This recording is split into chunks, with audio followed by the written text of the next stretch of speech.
Buenas tardes, es un honor tenerlos a todos aquí. Permítanme comenzar no con una noticia, sino con una tesis central. El dramático ataque que vivimos ayer en Sydney, Bondi Beach, intentando oscurecer el encendido de la primera vela de Hanukkah, no es un incidente aislado. Es la prueba de que el odio a los judíos es hoy la manifestación más visible y urgente de una profunda crisis de valores y humanidad a nivel mundial. Es una patología que se ha normalizado y que nos exige una respuesta intelectual y moral inmediata. Para abordar esta nueva realidad, donde la verdad compite contra el ruido, necesitamos voces excepcionales. Necesitamos la fórmula indispensable para entender la actualidad israelí en nuestro idioma. Uno, con perspectiva profesional matizada, y dos, con producción ejecutiva de élite. Esta combinación única es lo que les ha dado a nuestros invitados de hoy el estatus de ser uno de los voceros de más alta credibilidad en el conversatorio global de habla hispana. Hoy nos acompaña la dupla que ha construido uno de los puentes de información más robustos y actualizados, una alianza que trabaja en tiempo real para nosotros. Por un lado, tenemos a Gabriela Kesselman-Love, abogada, escritora y comunicadora. Gaby es la voz que al abrir la conexión nos ancla a la realidad con su inconfundible y enorgullecedor desde Israel, el país de los judíos. Ella aplica su rigor profesional a la transmisión de los hechos, ofreciendo la perspectiva de una judía residente que no es historiadora, sino una madre responsable de comunicar lo que realmente sucede. Para quienes la siguen en las redes, saben que esta profesional de temple es la inconfundible Sisi Emperatriz, garantizando que el mensaje llegue con verdad y autenticidad. Y completando esta ecuación esencial, presentamos a Gabriel Astrovsky. Gabriel es el corresponsal ejecutivo, el motor de producción y la garantía periodística de la más alta calidad. Con casi 3 décadas de carrera, él es el peso pesado en uno de los principales canales de TV israelí, Reshet Shalosh Israel, ejerciendo el cargo de subdirector de programación. Además, es corresponsal en Tel Aviv del Grupo América y de A24 de Argentina. Su experiencia no es solo periodismo, es la autoridad técnica que asegura que cada pieza de información esté contextualizada, actualizada al minuto. Juntos, como el dúo de Vivienda Israel, Gaby y Gaby al cuadrado, no solo viven y respiran la actualidad, ellos la traducen inmediatamente para nosotros. Son un conversatorio en sí mismo, esencial para comprender este complejo momento global. Son la alianza que nos ofrece la visión de 360 grados. Hoy van a compartir con nosotros su perspectiva que define el giro geopolítico actual, el mundo después del 8 de octubre. Recibamos con un fuerte aplauso a Gaby y a Gaby.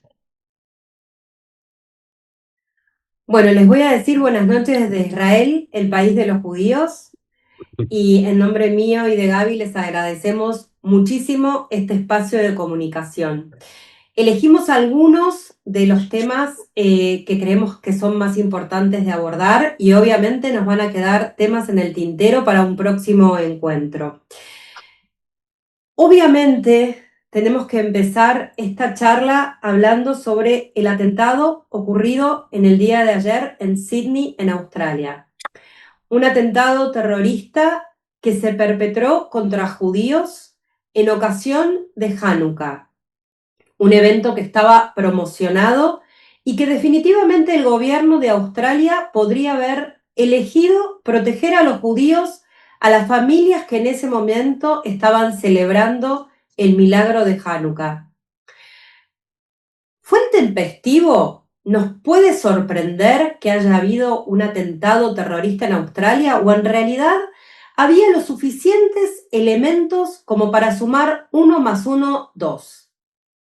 El día 8 de octubre del año 2023, un día después de la masacre, de la terrible masacre, del peor pogrom contra judíos desde el Holocausto, hubo una manifestación en Australia que, lejos de apoyar a los judíos, de solidarizarse con quienes habíamos sido víctimas de la masacre, estaba apoyando al acto de terrorismo. Estaba apoyando a Hamás y estaba diciendo: "Gacen a los judíos". Esta manifestación se produjo incluso antes de que Israel responda.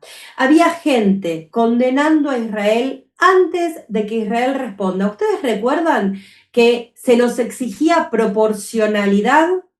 Y voy a utilizar las palabras de lo ocurrido durante la masacre. Cuando nos exigían el 8 de octubre proporcionalidad, ¿qué nos estaban pidiendo? Nos estaban pidiendo que entremos, que violemos, que secuestremos, que metamos a bebés en hornos. ¿Eso nos estaban pidiendo?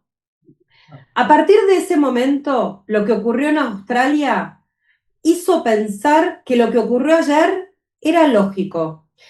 Hubo ataque a judíos, se habían robado mezuzot de las puertas, había consignas antisemitas en la vía pública, se había incendiado un templo un día que había servicio, gracias a Dios no penetró el templo dentro de la sala, el fuego dentro de la sala, pero lastimó la fachada, y también hubo un atentado contra un jardín de infantes en el momento en que no había menores.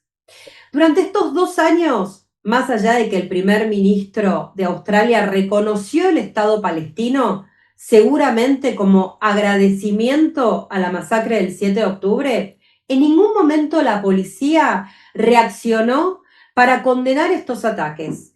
Y empezamos a ver que estos ataques, que muchas veces empiezan verbalmente en el anonimato de las redes sociales, que empiezan en la vía pública cuando a un hombre que va con su kipá le quitan la kipá, que luego trasciende y empieza directamente con la violencia física, termina con 2 personas, padre e hijo de 20 y de 50 años, que en el día de ayer tomaron sus armas para ir a un lugar en donde había judíos a asesinar judíos. Esto tiene que ver con un gobierno que permitió que la violencia llegue a esa instancia, pero también tiene que ver con la prensa. Y tiene que ver con la prensa porque los primeros titulares en Australia y porque las primeras palabras del primer ministro de Australia no hablaban de un atentado terrorista, hablaban de un tiroteo, que no es exactamente lo mismo. Y no hablaban de un evento judío en donde se fue a asesinar a judíos. Hablaban de un tiroteo en una playa. ¿A ustedes les parece que es lo mismo un tiroteo en una playa que un atentado terrorista en ocasión de la celebración de Hanukkah? Obviamente llegamos a esta instancia no solo con gobiernos que permiten que el pueblo se manifieste de esta manera y con este nivel de violencia, sino que cuentan con la colaboración de la prensa, cosa que hemos visto en los últimos 2 años de manera expresa. Si la BBC pone un titular que dice que hay inanición en Gaza y que hay niños que se están muriendo desnutridos, y meses después comprueban que en realidad los niños que están poniendo en la portada de los diarios no son niños que están desnutridos como consecuencia de un conflicto bélico, son niños que padecen de enfermedades degenerativas, pero no lo aclaran en la primera plana donde pusieron la noticia, sino que lo aclaran muy chiquitito en la página 8. Lo que pasa con muchas personas que confían en estos medios de prensa es que van alimentando su odio. Ninguna persona nace antisemita de por sí. Uno se va haciendo antisemita casi por elección. En Gaza, por ejemplo, vemos que el antisemitismo tiene que ver con la instrucción en los colegios. En los libros de texto de Gaza les enseñan a odiar a los judíos. Les enseñan matemática diciéndoles: si hoy maté a 3 judíos y mañana mato a 4 judíos, ¿cuántos judíos maté en 2 días? Esta es la manera explícita en la que enseñan matemática. Ahora bien, en un país como Australia, tan alejado de Israel y tan alejado del conflicto de Medio Oriente, ¿el problema es el primer ministro israelí? ¿El problema es el sionismo? ¿El problema es la ocupación falaz? No. El problema es que los judíos molestamos siempre a aquellos que son antisemitas. Y entonces, estén en donde estén los judíos, van a ocurrir este tipo de cosas. Rápidamente hay que reaccionar a lo que ocurrió en Australia en el día de ayer, porque empieza a ocurrir el efecto imitación. Personas que vieron lo que ocurrió ayer, que pasan de la violencia verbal a la violencia física, pueden agarrar un arma y pueden terminar asesinando judíos, creyendo que hacen justicia, creyendo que en realidad están evitando un mal porque esos judíos son genocidas. ¿Alguien cree que esta chiquita Matilde de 10 años que estaba celebrando Hanukkah en una playa en Sydney, en Australia, tiene algo que ver con las decisiones que ha tomado el primer ministro Netanyahu en relación a una guerra en Medio Oriente? Claro que no. Estas son excusas, siempre son excusas. El mensaje de liberar a Palestina es una excusa para no expresar que son antisemitas. Cuando dicen que son antisionistas, lo que hacen básicamente es esconder que son claramente antisemitas y que lo que quieren es la extinción de todo un país, de todo un pueblo, que esto es básicamente lo que significa desde el río hasta el mar. Quiero cederle la palabra a Gaby para que nos cuente qué le pasó a él el 7 de octubre del año 2023.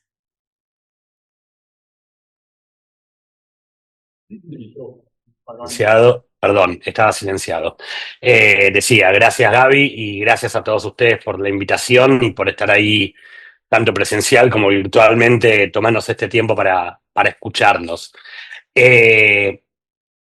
La actualidad en Israel y evidentemente en el mundo es tanta y va tan rápido que lo mismo que nos sucede muchas veces cuando planificamos la rutina de cada uno de nuestros programas de Viviendo Israel los días domingo, que armamos algo a la mañana y a la tarde nos vemos necesitados de alterar esa rutina o de cambiarla por completo. Algo parecido nos pasó con esta charla, cuando hace días que venimos pensando y armándola y contándonos de qué queremos hablar y viendo qué es lo que va a decir cada uno, y de repente ayer nos vimos obligados a meter justamente el tema de Australia casi como tema principal, porque por más que todo esto venga, como decía en el título de la charla, después del 8 de octubre, bueno, esto también es después del 8 de octubre y de alguna manera también viene a colación de lo que pasó el 7 de octubre, no el 8, el 7 de octubre. ¿Qué me pasó el 7 de octubre? Yo voy a hacer una breve introducción de mi vida. Yo llegué a Israel hace 5 años, decidí emigrar de la Argentina con mi mujer y con mis dos pequeños, en ese momento, hijos de 8 y de 10 años. Y cuando todo comenzó, cuando todo pasó, el 7 de octubre, hacía poquito más de 3 años que ya estábamos instalados aquí. Sabíamos que nos íbamos al país donde queríamos estar, al lugar donde queríamos iniciar esta aventura de vivir afuera de la zona de confort que cada uno tiene en su país de origen. Sabíamos que íbamos a un lugar donde de vez en cuando puede ocurrir algún conflicto, donde de vez en cuando la tensión puede aumentar un poco. Nos vinimos en un momento de pandemia, ustedes van a recordar todo lo que era el mundo en julio de 2020, y cuando llegamos aquí vimos que la pandemia en Israel era otra cosa y que los cierres que conocíamos en Latinoamérica o en Argentina particularmente no eran lo que se vivían aquí, y que Israel empezaba a vacunar y que estaba a la vanguardia de lo que era el trato de la enfermedad. Nos empezamos a sentir muy seguros, más seguros de lo que ya sabíamos que nos íbamos a sentir. Aun cuando meses después de todo eso, tuvimos el primer conflicto entre Israel y Hamas. Estoy hablando de mayo de 2021. Pero bueno, fue un conflicto más. Fueron 10 días, algo que de alguna manera estaba como muy previsto de lo que iba a pasar o de qué podía pasar y de qué manera también iba a terminar. Y así nos fue avanzando el tiempo hasta octubre del 2023. Un momento en el que claro, la situación social del país, la situación en la que se encontraba el pueblo de Israel, era bastante tensa, por llamarlo de alguna manera. Digo, temas políticos, temas sociales, que muchos dicen tuvieron mucho que ver en de qué manera se llegó o por qué se llegó al 7 de octubre. Yo todavía lo discuto. Yo recuerdo la mañana del 7 de octubre de una manera muy particular. A las 6:30 de la mañana, en un sábado, me levanté, no diría que sobresaltado, me levanté como con la necesidad de tomar un vaso de agua, vine hasta la cocina de mi casa, toda mi familia dormía, incluso mi suegra estaba de visita aquí en Israel, y de repente en mi teléfono celular empezaron a sonar alertas respecto de intromisión de misiles, de lanzamientos de misiles desde la Franja de Gaza en el sur de Israel. En ese momento yo tenía la aplicación que todos tenemos en nuestros celulares habilitada para que me sonara ante cualquier caso de lanzamiento de misiles, desde cualquier punto del país. Con el tiempo de la guerra justamente eso se perfeccionó y se pudo ir como poniendo, incluso eligiendo en qué lugar querés que te suene y de qué lugar no. En ese momento empezó a sonar y de repente empecé a ver que lo que era muy al sur, después fue un poquito más para el norte y después fue un poquito más para el centro y cuando no me quise dar cuenta, minutos después empezó a sonar la sirena en mi casa. Yo vivo, para que ustedes se den una idea, no sé si todos conocerán o no, pero si pueden agarrar un mapa de Israel, yo vivo a unos 20 kilómetros al norte de Tel Aviv, por lo cual de la Franja de Gaza estoy aproximadamente a unos 95, 100 kilómetros de distancia.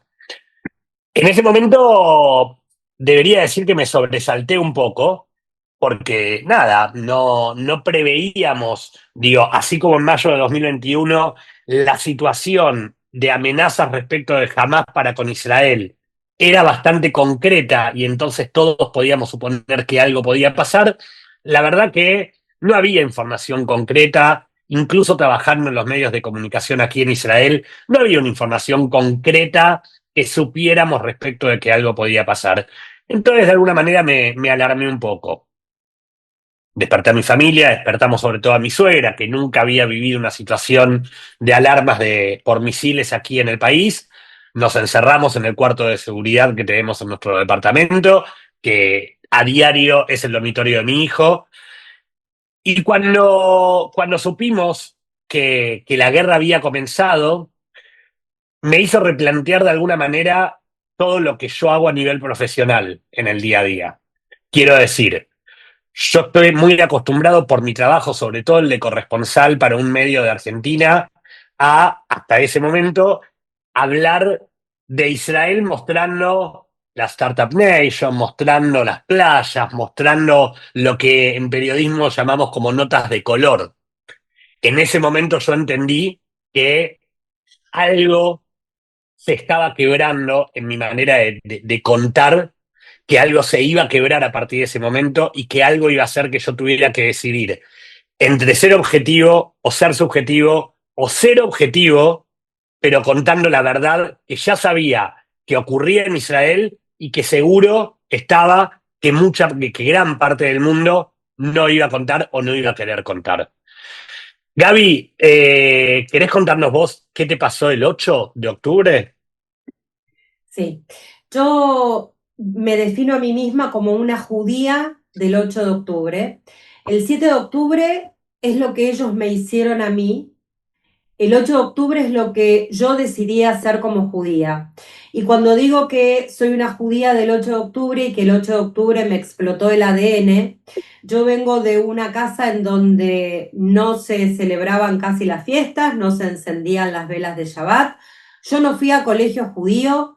Soy una persona leída desde muy chica, entonces había leído el libro de Ana Frank, La bailarina de Auschwitz. Obviamente tenía referencias históricas del Holocausto, de la Segunda Guerra Mundial, y si bien yo había decidido con mi marido mandar a nuestros hijos a colegios judíos, y ahí había tenido un poco de contacto con la historia judía, yo sabía muy poco del conflicto. Pero el 8 de octubre entendí que hay algo que estaba mal, Y casualmente tiene que ver con esto que yo les decía. El 7 de octubre yo estaba acá. Yo vi las imágenes de los secuestros y de los asesinatos. Y el 8 de octubre yo ya estaba viendo las movilizaciones internacionales en contra de Israel que todavía no había ingresado en la Franja de Gaza. Y lo que entendí en ese momento es que tenía que empezar a formarme. Entonces me contacté con determinadas personas que fueron muy generosas conmigo, que me acercaron información, y era tal mi nivel de ignorancia que yo ni siquiera sabía que en el año 2005 Israel se había retirado unilateralmente de la Franja de Gaza. Yo en ese momento, en el momento de la masacre del 7 de octubre, hacía 1 año y medio que vivía en Israel. Y de hecho Israel ni siquiera había sido mi primera elección como punto de emigración. Con lo cual, a partir del 8 de octubre yo empecé a formarme. Y empecé a formarme y a leer continuamente, y en la actualidad tengo la disciplina de leer un libro por semana. Un libro que me forme y me permita responder, porque entendí que los judíos teníamos que responder, porque nosotros los judíos ya no éramos los judíos de los campos de concentración, y porque había llegado el momento de dinamitar las vías del tren. Con lo cual, en ese momento, como nos pasó a muchos de nosotros, el 7 de octubre empezaron a llegarnos mensajes de WhatsApp para ver cómo estábamos, y el 8 de octubre yo dije, voy a comunicarme a través de las redes sociales. Abrí una cuenta en Twitter y lo primero que dije es todo lo que no soy. Dije, yo no soy historiadora, no soy especialista en Medio Oriente, soy mamá, soy judía, soy israelí, y a partir de hoy me voy a empezar a formar. Y ese día entendí que lo que había que hacer con la gente es darle información, porque la gente estaba recibiendo información de una sola campana, y esto es un tema del que después va a hablar Gaby, porque sabe mucho al respecto. ¿Qué es lo que le pasa a Israel con la comunicación? ¿Por qué es tan sencillo para la BBC, para la CNN, para el diario El País, para el presidente Petro, para Maduro o para Sánchez decir cualquier cosa de Israel sin que haya gente que lo refute? Obviamente hay una cuestión proporcional. Nosotros somos muy poquitos. Somos apenas 15 millones de judíos al lado del resto del mundo, y de un resto del mundo, por ejemplo, Qatar, que financia medios de comunicación y que vende propaganda. Pero yo decidí en ese momento que iba a aportar mi granito de arena, porque yo quería tener la conciencia tranquila y quería decirle a mis nietos qué es lo que había hecho yo a partir del 7 de octubre. Claramente no creí, ni yo, ni Gaby, ni ninguno de nosotros, que este conflicto iba a durar 2 años. Los israelíes me decían, quédate tranquila, que esto se termina en un par de meses. Y tampoco creí que el antisemitismo iba a aumentar y a crecer como creció. Yo no creo que el antisemitismo haya surgido espontáneamente a partir del 7 de octubre. Creo que los antisemitas encontraron la excusa para poder manifestarse. Y creo que los medios de comunicación son cómplices. Creo que nosotros no nos esperábamos un antisemitismo de izquierda. Creo que nosotros no entendimos qué era este movimiento woke que ponía a los buenos y a los malos de un lado y del otro, y que el judío, que era una minoría oprimida, que era ampliamente resiliente, pero que iba en contra de todos los parámetros, hubiese podido resurgir. Con lo cual, a partir del 8 de octubre, Gaby y al resto de la audiencia, yo lo que decidí es aprender y empezar a informarme para poder comunicarle a la gente la verdad de lo que ocurría en Israel y Medio Oriente. Gaby, a mí me gustaría que vos nos cuentes, desde la experiencia que tenés en lo profesional, qué es lo que pasó con los medios de comunicación y la información de la masacre del 7 de octubre y de los días posteriores. Déjame decirte, Gaby, que el 8 de octubre decidiste que querías aprender y bien aprendida estás, parece. A ver, decía recién lo que pasó el 7 de octubre y ante qué situación me veía yo respecto de lo que iba a tener que ser mi trabajo en los medios, mi trabajo como corresponsal, y de qué manera yo sentía que los medios inmediatamente iban a empezar a tratar del conflicto que se estaba desatando, de la guerra que estaba empezando aquí en Israel. A ver, algo que decía Gaby recién, esto de ya no éramos los mismos judíos de los campos, y yo digo, tampoco éramos los mismos judíos que el 6 de octubre. Digo, hasta el 6 de octubre, aún con cualquier tipo de de información maliciosa o de falsa información que algunos medios a nivel internacional pudieran dar sobre Israel, Israel a nivel mundial, en los medios de comunicación, venía, creo yo, que muy bien posicionada, justamente por lo que había sido el tratamiento del corona, por lo que había sido el proceso de vacunación de toda la población. Ustedes piensen que Israel, se los recuerdo rápidamente, empezó a vacunar a la población en diciembre de 2020 y para abril del 21, a diferencia de lo que pasaba en gran parte del mundo, para abril del 2021 el 80% de la población israelí, inclusive judíos, cristianos y árabes, el 80% de toda la población israelí ya estaba vacunada con una triple dosis de la vacuna Pfizer. Digo, era muy amplio, entonces de alguna manera esa innovación que había tenido, esa postura que había tenido Israel para con el tratamiento del corona, había hecho que se volviera a hablar muy bien de Israel en los medios de comunicación. Inmediatamente comenzó la guerra, como decía Gaby recién, este pedido de proporcionalidad que se le hizo desde gran parte del mundo a todo Israel respecto de cómo Israel tenía que responder. Los medios de comunicación tuvieron una responsabilidad muy grande en ese pedido de responsabilidad, en ese pedido de proporcionalidad, perdón. Yo soy corresponsal para uno de los medios de comunicación más grandes y reconocidos de la República Argentina, el Grupo América y A24. Debo decir que trabajo en ese medio hace mucho tiempo y que durante estos 2 años de guerra no he tenido ningún tipo de conflicto por ser quien soy, por vivir donde vivo y por profesar la religión judía. Yo creo que me pasó que me vi ante la necesidad de seguir sosteniendo un rigor profesional, un rigor periodístico respecto del contar la noticia, aún cuando la noticia pudiera no dejar muy bien parado a Israel, pero sin dejar de poner el foco en lo que estaba pasando y no en ese tipo de preguntas maliciosas que de repente podían hacer respecto de los números inflados que daban en la Franja de Gaza, respecto de determinados bombardeos que se le atribuían a Israel y que después resultaban ser misiles propios de Hamas o de la Jihad Islámica que se lanzaban desde Gaza y que caían por error de ellos en la propia Franja de Gaza.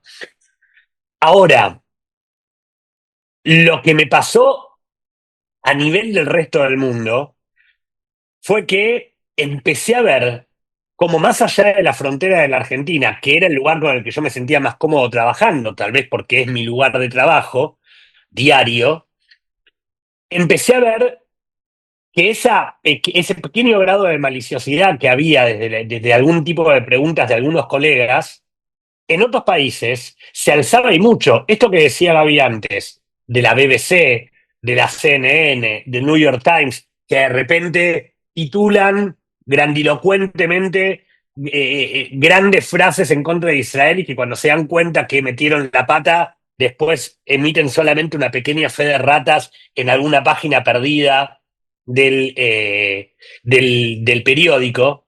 Pasaba también en Chile. Digo, me ha pasado de cubrir determinadas corresponsalías para Chile, para Colombia, para México, para Perú, y que en Chile, por ejemplo, me pidieran estar 1 hora y media, 2 horas conectado con un programa y que a los 10 minutos de estar al aire contando en la calle, en plenos bombardeos de misiles, lo que jamás estaba haciendo con la población israelí y con los 250 secuestrados, que en Chile me dijeran: te agradecemos mucho la colaboración, vamos a cambiar de tema, y me sacaran del aire. Y que cuando yo pedí algún tipo de pregunta, de réplica con el equipo de producción, me dijeran: nosotros tenemos una población palestina muy grande, no podemos quedar mal con ellos.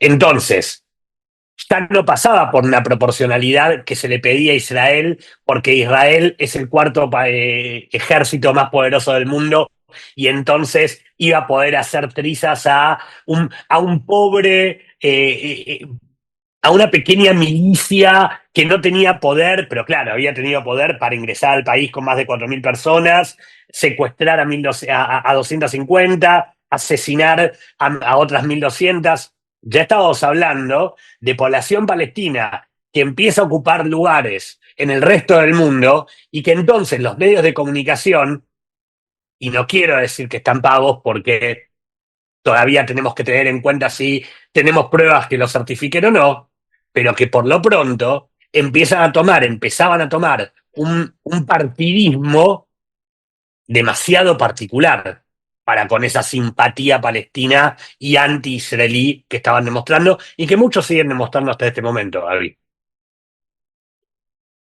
Gaby se ocupó de contarnos cómo se comunica, qué es lo que vio en la prensa. Yo les voy a contar qué es lo que me pasó a mí en las redes sociales. Las redes sociales tienen el agravante del anonimato. Más allá de lo que se llama las granjas de bots, que yo muchas veces en mis redes sociales subo imágenes que son como si fuese una habitación enorme llena de telefonitos que en realidad van replicando el mismo mensaje y entonces hace que el algoritmo muestre ese mensaje. Yo lo que me di cuenta de que todos los mensajes eran lo mismo y que no había manera, no había tiempo para responderle a cada uno de ellos. Las frases que más escuchamos nosotros al comienzo de la guerra era "from the river to the sea", desde el río hasta el mar. Y cuando uno le preguntaba a cualquier persona de qué río y de qué mar estaba hablando, la gente no sabía. Porque es normal que una persona en Barcelona, en Perú, en Caracas o en Buenos Aires no conozca el mapa de Medio Oriente. Con lo cual me di cuenta que la gente en realidad estaba repitiendo consignas que no tenían sentido. Cuando a la gente le preguntábamos qué era el sionismo, la gente decía, bueno, el sionismo es esto que hacen los judíos que son blancos y supremacistas y salen a matar gente. Eso no es el sionismo. El sionismo es la posibilidad de tener una casa en nuestra tierra ancestral. Cuando hablaban de genocidio, el día 8 se hablaba de genocidio y vuelvo a decir, el Ejército de Defensa de Israel todavía no había entrado en la franja de Gaza y se utilizaba la palabra genocidio. Entonces yo en las redes sociales apelaba, y lo sigo haciendo, a la repregunta. ¿Qué es lo que vos crees que es un genocidio? Bueno, es que hay un montón de muertos. O sea, vos me estás diciendo, les preguntaba yo, que un accidente de tren es un genocidio. Cuando se cae un avión es un genocidio. Bueno, entonces me di cuenta que en realidad la gente se estaba apropiando de un lenguaje que le estaban bajando. Yo siempre digo que el antisemita es una persona que tiene determinado perfil psicológico. Yo creo que es profundamente ignorante y altamente envidioso. Y lo que hace es que en un momento que se siente solo, se da cuenta que el de al lado también es antisemita y lo expresa. Y entonces ya son dos los que lo expresan y de pronto son 50 y de pronto son 100. Yo acabo de estar en España, donde se conoce el antisemitismo en parte porque tienen un presidente que fogonea los mensajes antisemitas.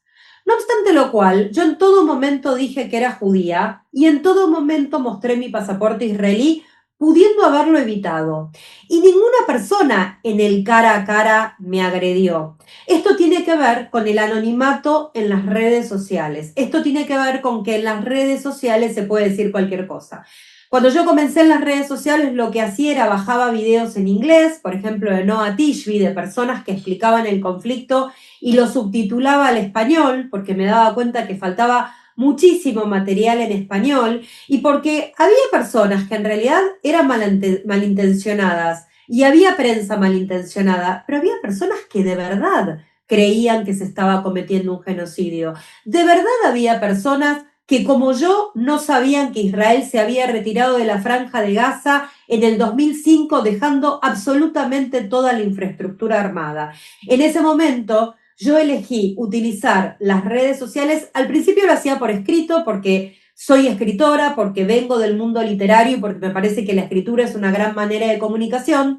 Después entendí que la agilidad de las redes sociales exigía el video de menos de 3 minutos y que estos videos que yo en un principio traducía me permitía a mí, con esta lectura de libros a las que le hice mención, empezar a contar la historia. Y yo decía y digo En Argentina se dice contárselo a doña Rosa y sé que en México se dice contárselo a doña Lupita. Es bajarlo al llano. Israel y los judíos estamos llenos de premios Nobel, de personas sumamente instruidas y sumamente inteligentes, pero que explican en difícil. Y la gente, el común de la gente que por un lado escucha que somos genocidas y por el otro lado me escucha a mí negarlo terminantemente, no necesitaba demasiada información, ni demasiados nombres ni cifras. Lo que necesitaba era entender. Y como digo siempre, yo no busco convencer a nadie. Yo doy mis argumentos y busco que el otro me dé sus argumentos y confío en la inteligencia de todos y cada uno de mis seguidores para que puedan sacar sus propias conclusiones. Gaby, ¿qué es lo que le pasa a Israel? ¿Por qué yo tuve que traducir videos en inglés? ¿Por qué tuve que yo llenar las redes sociales de mensajes? ¿Por qué no hay una información oficial? Bueno, esa es la gran pregunta que nos hacemos todos, Gaby, y es algo que venimos planteándonos y planteándole al Estado de Israel hace 2 años y un poco más antes de la guerra también, pero por sobre todo después del comienzo de la guerra.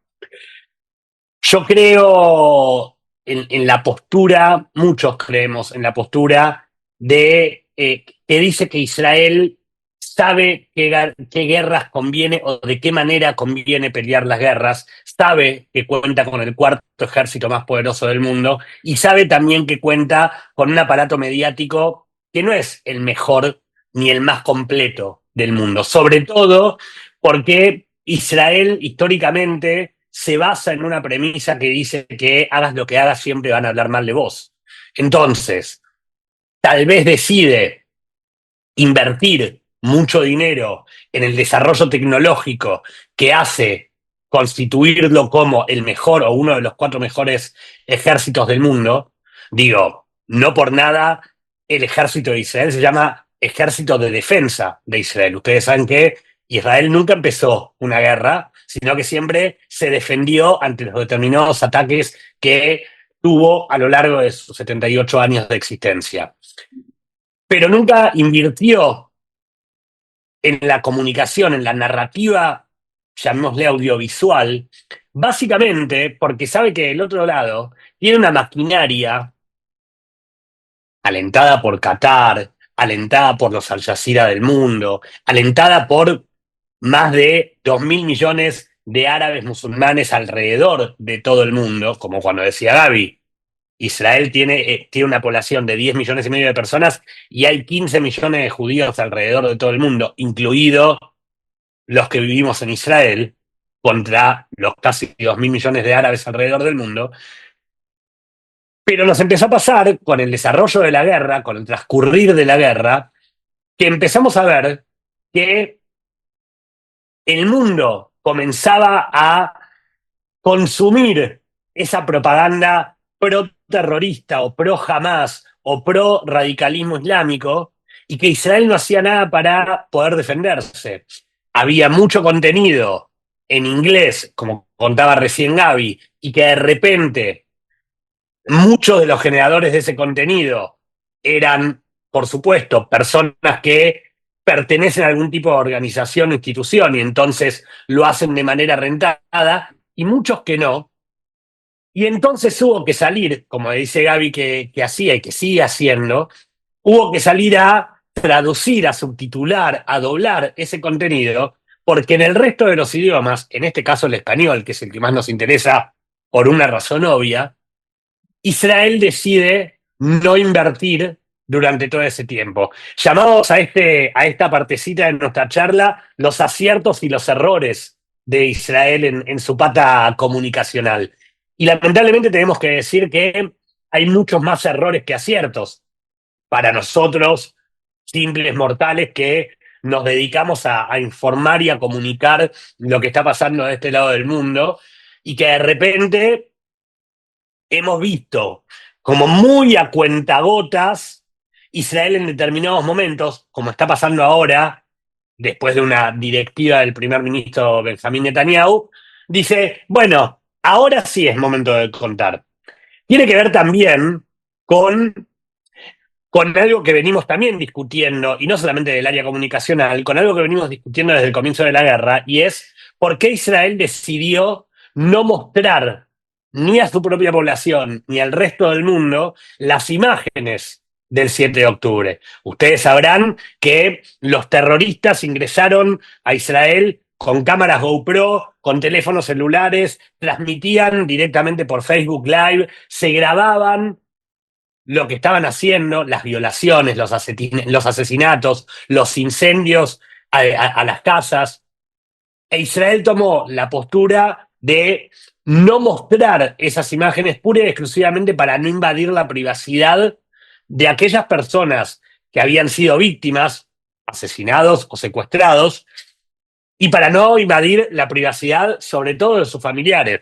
Digo, que una familia no tuviera que enterarse la suerte que había corrido un ser querido por una cámara de televisión, por una pantalla de televisión o por una red social, y no por la propia información que le podía dar el propio ejército. Ahora bien, hace poquito más de 2 meses y medio, el primer ministro Netanyahu decidió empezar a mostrar esas imágenes justamente el día que fue a dar su discurso ante la Asamblea de las Naciones Unidas. Ustedes lo recordarán, Netanyahu subió al estrado con un pin que incluía un QR que si se lo escanea se puede ingresar a esas imágenes.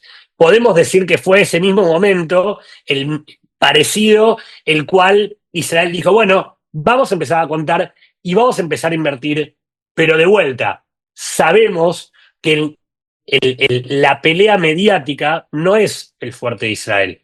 Tal vez por eso Gaby tiene que subtitular, tal vez por eso nosotros, Gaby, yo, tantas personas más que estamos dando vuelta por los medios de comunicación y por las redes, tenemos que seguir alzando la voz y contando y repitiendo, aun cuando creemos que la gente lo sabe. Nos pasa muchas veces cuando planificamos nuestro programa semanal. Esto de sentimos que tenemos que seguirle hablando a la gente como si todavía estuviéramos en el 7 de octubre, porque hay mucha gente que durante todo este tiempo o no entendió, o no escuchó, o directamente lo único que tuvo para consumir era la propaganda pro-terrorista, pro-radicalismo islámico, pro-Hamas y pro-Palestina que se venía vendiendo alrededor del mundo por los Al Jazeeras o por los Qatares. Con Gaby elegimos concluir nuestra exposición con esta charla, con el tema "Lo que empieza con los judíos no termina con los judíos", básicamente para darles espacio y tiempo a ustedes que probablemente tengan preguntas. Los judíos somos el dique de contención de Occidente. El judío es el canario de la mina. Cuando hay una mina de carbón, se pone un canario o se ponía en la puerta. El canario es quien percibe primero las pérdidas de gases y que cuando el canario se muere, los mineros entienden que tienen que correr. Israel es un país de primer mundo ubicado en Medio Oriente y en Israel rigen en la región las leyes de Medio Oriente. Hoy concurrimos a una charla con Gaby en donde nos decían, se nos ve mal en Europa, Europa critica las imágenes de Gaza, no obstante lo cual en el lenguaje de Medio Oriente, esta victoria y esta supremacía de Israel en este conflicto nos hace mucho más fuertes y mucho más resistentes. Claro que nos importa la opinión pública de Europa y de América Latina, claro que no nos gusta que nos condenen de cosas que no somos y no hacemos, no obstante lo cual nosotros tenemos que sobrevivir. Y nosotros los judíos tenemos que sobrevivir desde hace miles de años, pero si quieren empecemos desde 1947, cuando se crea el Estado de Israel, y en ese momento los países árabes deciden que no quieren un país árabe al lado de Israel. Y no era todavía los palestinos, el concepto palestino fue un invento posterior de Yasser Arafat. En ese momento, cuando la ONU dice vamos a crear 2 estados, el Estado judío y el Estado árabe, al día siguiente de nuestra creación, los estados árabes nos atacan. Tal como ocurrió en ese momento que ganamos la guerra y tal como dice Gaby, nuestro ejército se llama Ejército de Defensa de Israel porque siempre nosotros nos defendimos de los ataques. Recordemos también que nuestro ejército está formado por nuestros hijos, por nuestros maridos y por nuestros hermanos. A partir de los 18 años, hombres y mujeres forman parte del ejército. Quienes ponen el cuerpo son nuestros hijos. Mis hijos estaban en el ejército el 7 de octubre del año 2023, habiendo llegado a Israel hacía 1 año y medio. En el momento del 7 de octubre había un anillo de fuego. Hablamos de Irán como la cabeza del pulpo, que tiene varios grupos proxies. Recuerden que en ese momento nos atacó Hamás el 7 de octubre con la esperanza de que Hezbolá desde el Líbano, los hutíes, nos atacasen todos juntos. Imagínense lo que hubiese sido la masacre si con 12 horas de Hamás tuvimos a 251 secuestrados y más de 1.200 muertos. Lo que hubiese sido si el plan de Yahya Sinwar, el líder de Hamás, se hubiese perpetrado y en realidad nos hubiesen atacado todos juntos. El 8 de octubre nosotros entendimos que el mundo no estaba entendiendo a Medio Oriente, que es muy fácil opinar de Medio Oriente desde un cómodo sillón de Occidente, que la gente no estaba entendiendo el Corán, ni al Islam, ni a Mahoma, que en realidad había que partir de la base del concepto del infiel. El problema es, si no creen que el único Dios es Alá y el único profeta es Mahoma, automáticamente todos los otros pasan a ser infieles. Y somos todos igual de infieles. Los judíos porque estamos en Medio Oriente, pero han escuchado en el último tiempo sobre las matanzas de cristianos. Quiero decir, el peligro del Islam es un concepto que claramente no entendió Occidente, que no entendió Europa. Yo hay determinados países de Europa que los llamo Eurabia, porque yo no entiendo cómo en Francia los dejaron avanzar como avanzaron, cómo los dejaron avanzar en el Reino Unido, cómo en España ha bajado el consumo de jamón porque a los musulmanes les molesta que la gente consuma jamón, porque yo digo que una cosa es la inmigración y otra cosa es la invasión. Cuando Gaby y yo llegamos a Israel, nos adaptamos a las leyes israelíes, no buscamos imponer nuestras leyes argentinas. Esto es lo que ocurre, pero básicamente lo dice el Corán, y lo que hacen los musulmanes es emular al Corán y emular a Mahoma. Está permitida la taquía, está permitida la mentira, está permitida la trampa, todo esto está regulado. Lo que empieza con los judíos no termina con los judíos. Los mercados navideños, ya sabemos de los atentados el año pasado en Alemania. En este momento hay una cantidad de seguridad en Europa, en los mercados navideños, que es realmente apabullante porque temen que lo que ocurrió ayer en Australia puede ocurrir en cualquier lugar de Europa en cualquier momento. A poco de empezado el conflicto, yo tuve un Zoom y una de las personas dijo, están esperando la orden.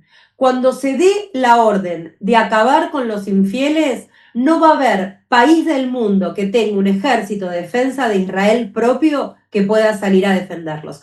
Por eso me parece que lo importante es crear conciencia, no solo recordar qué es lo que nos pasó a nosotros el 7 de octubre, no solo hablar de la complicidad de los medios de comunicación y de los gobiernos que permiten atentados como el de Australia o el asesinato de 2 chicos en Washington simplemente porque estaban entrando en un museo judío, sino que hay que ser muy consciente del peligro que corre la civilización por hacerse los fashion, por hacerse los woke, cuando vemos estos movimientos de homosexuales por Palestina.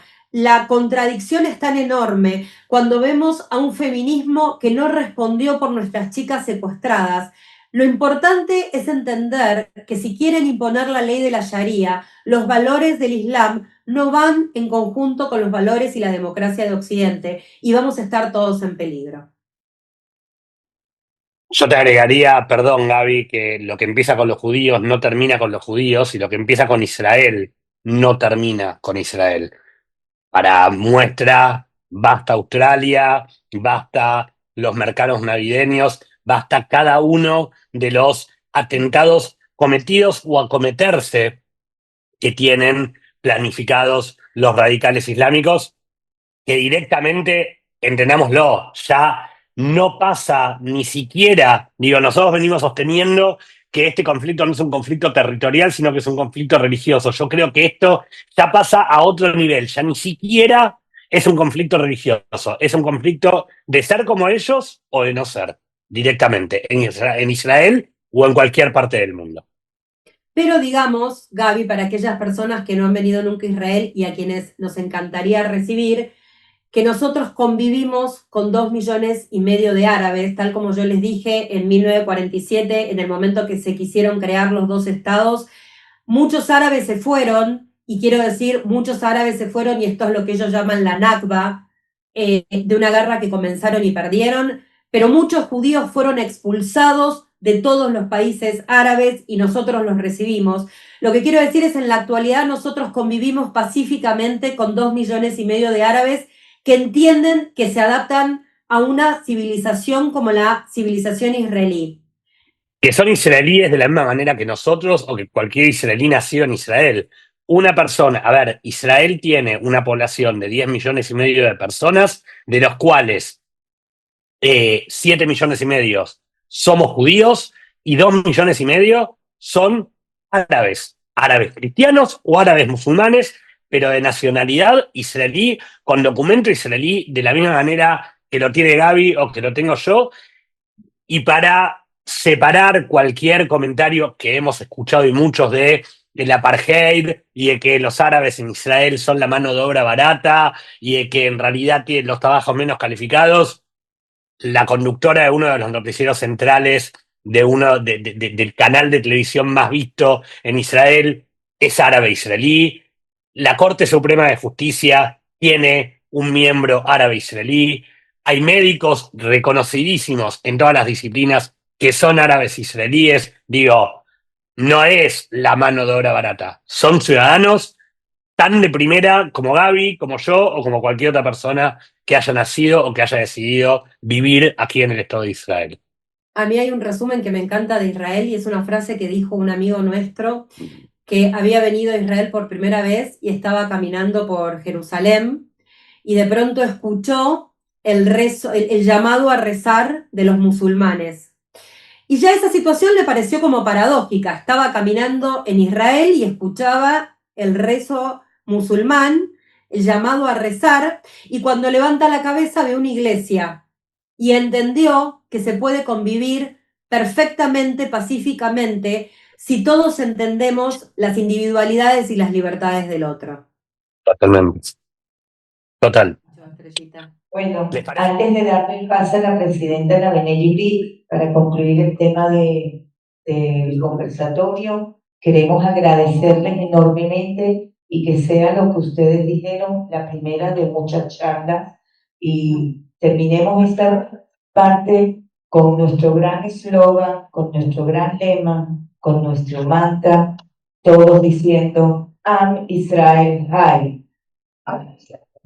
Amén. Muchísimas gracias. Y ahorita Carla Melendroski, presidenta de la Benelli.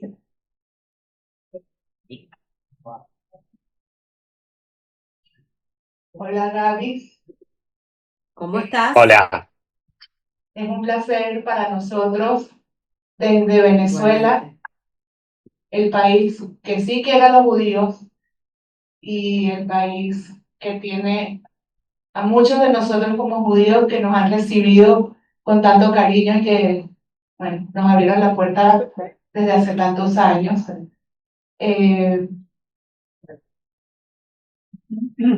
Como presidente de esta institución, como lo es la Bnei Brit, quiero agradecerles, honrarles por este encuentro tan maravilloso, por ser dos ángeles, tal cual como son los nombres de ustedes, que se han dedicado a informar y a esclarecer a tantas personas, incluyéndome, y bueno, darle las gracias por todo lo que hacen, que aunque ustedes no crean, ustedes han generado una corriente de seguidores de Gaby's a nivel mundial, que ustedes han hecho de sus redes una forma de asparar, que en parte es la misión de la Bnei Brit.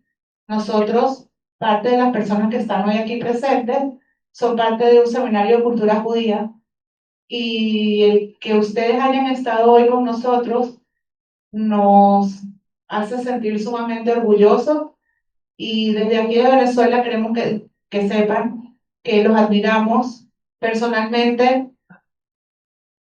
A Sisi le escribí un mensaje el 20 de septiembre por Instagram pensando que en algún momento me pudiese contestar y no me Y contestó. si no contesta, qué bien que lo dije con anticipación, perdón.